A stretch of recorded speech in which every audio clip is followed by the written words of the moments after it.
logging fair, and they'd have the tree climbing and the sawing and the axe throwing, and the president got out and threw the axe, tried to. I always felt bad that I didn't win there, but I have pictures there too of the president out throwing the axe, And so we did all of that, and the point again was the fact that not only was our staff working, but we interacted with the community in a way of this kind. When they staged a community festival, community fair, community parade, well, our people banded together, went down, and entered a flow, and so on. There's one that I remember that was rather unusual. It actually made that program that was on TV, the Wide World of Sports, and that was the creeper races. Yeah, the automotive people wanted to get involved. That was another one because we didn't have to do it because we didn't have to do it because everybody else was doing it. We didn't do it for competition for anybody else. We did it because we were a community college and we were doing things our way. And we taught automotive work, we taught here. And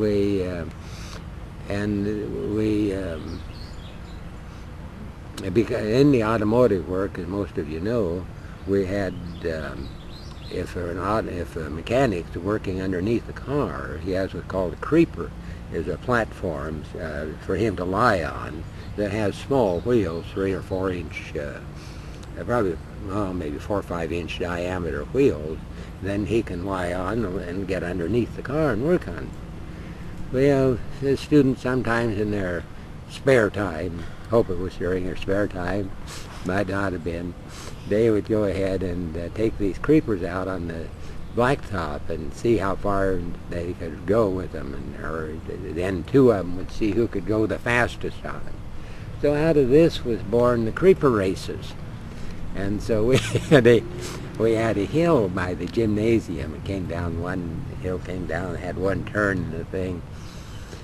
And so bit by bit they rigged up a speedway down that hill, and they got bales of hay in the sides of it in case somebody ran off track, and didn't kill themselves.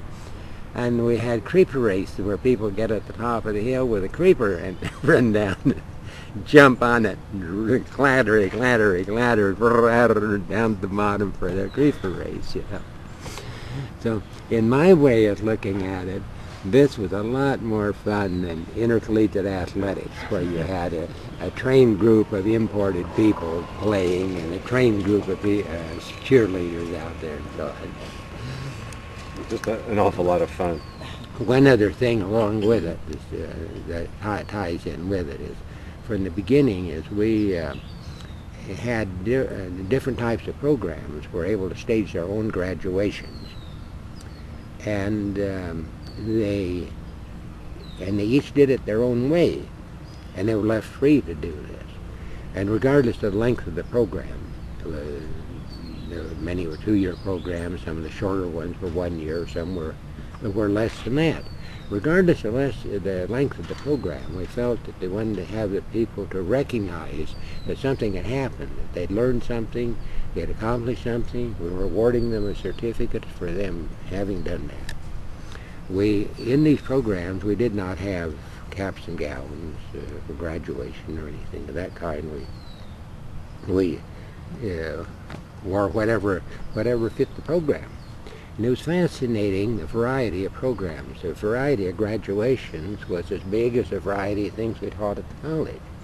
I can still remember the secretarial training programs, the office programs, where Ed Curtis was the head of that program.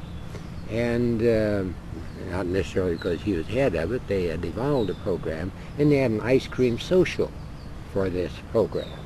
And the families came, and it was a great time for families, and chiefly because a lot of the kids were in the audience, seeing their mothers up there graduating from this program, which was something new for a school experience.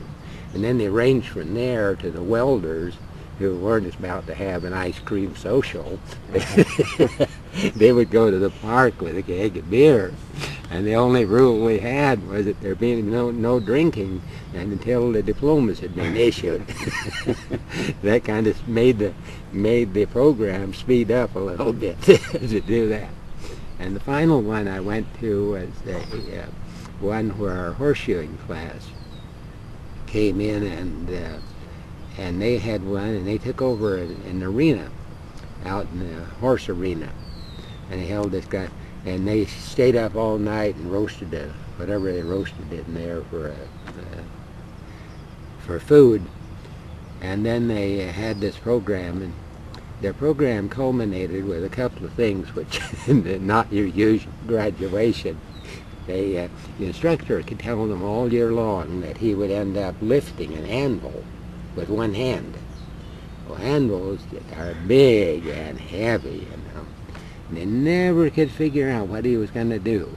Well, it came time to demonstrate, and he took off this big leather belt he had with a big buckle on the thing, and he hooked he looped it around one end, and he put the a big buckle around the point of the anvil, hooked it around there, and then he formed a loop, and he took this thing, he lifted that anvil up, Well, that was the first step. The second step was they took the anvils out in the middle of this arena, and an old Western custom that was back in the real old Western days was blowing an anvil.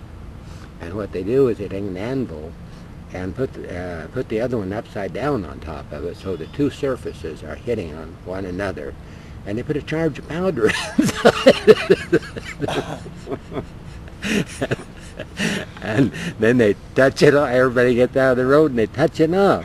Boom, up goes. Well, I guess in a way I'm glad I got out when I did. I don't think they blow anvils anymore, But I would be the last one to say there was anything wrong with the way that we do it now, because I think there's a lot of dignity and honor and everything else in the caps and gowns and ceremony and pomp and circumstance, But even when those first came in, I really got a kick out of it, because one of our big strong programs was our motorcycle maintenance program, which was a real good one. And the fellow in charge of it was Larry McLean, who was an excellent instructor, very, very good. But Larry, at the same time, in his spare time, was working to complete a general education certificate, a GED, for equivalent of graduating from high school. And I always got a kick out of it, because I wanted to have in the same ceremony where he had his students graduate with a certificate in motorcycle maintenance, have the teacher get a general education certificate. But anyway, that's one more example of how things were different. Good. Talk a little bit. I'd like to think it was me, but because I don't know that anybody else took the same position that I and DeBernardis did. But we got started on the thing.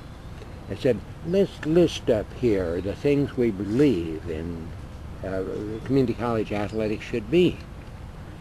And so we started, and we listed these two main ones that I talked about: no outside recruiting, no inducements. But then they also had some other things about national champions. We're not going to participate in national championships, and we're not going to do this. And finally, they got 10 things up there.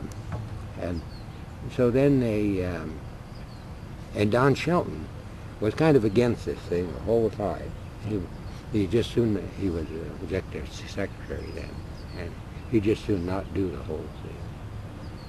So I said, so he said that kind of sarcastically. He said, well, now that we've got this up here, he said, what do you want to do with it? I said, I move that we adopt this as a sense of the meeting here, the group meeting here today, and that we make a copy of it and send it out to all the Oregon Community College presidents and athletic directors. DeBernardis seconded it, and they voted it in unanimously. You can imagine what happened when this got out to the college. It was like he touched off a bomb, that was the first thing that happened. The second thing that happened was to look at who initiated this motion and who seconded it. And there was the two colleges that didn't have that. Okay, let's talk a little bit about colleges and the State Department. Yeah, let's do that. Let's talk about the relationships between the college presidents, the State Board of Education, the other presidents, and the Oregon Community College Association during those first days, first years, I should say. Yes, they were the Oregon Community College, the State Board of Education, and the Department of Community College were very, very helpful to us. They were helpful in every way that we could ask. There were some as programs were evolving, there were attempts to come up with what was called a coordinating agency, and they were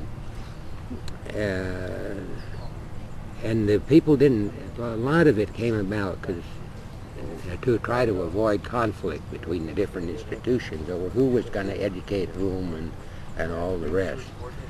And those bloomed and died out in their time, you know.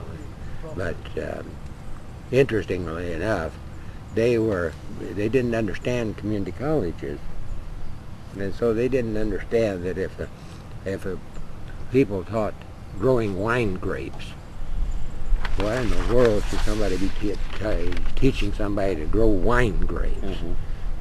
And we're paying state money to do that. Well, it was that kind of a thing.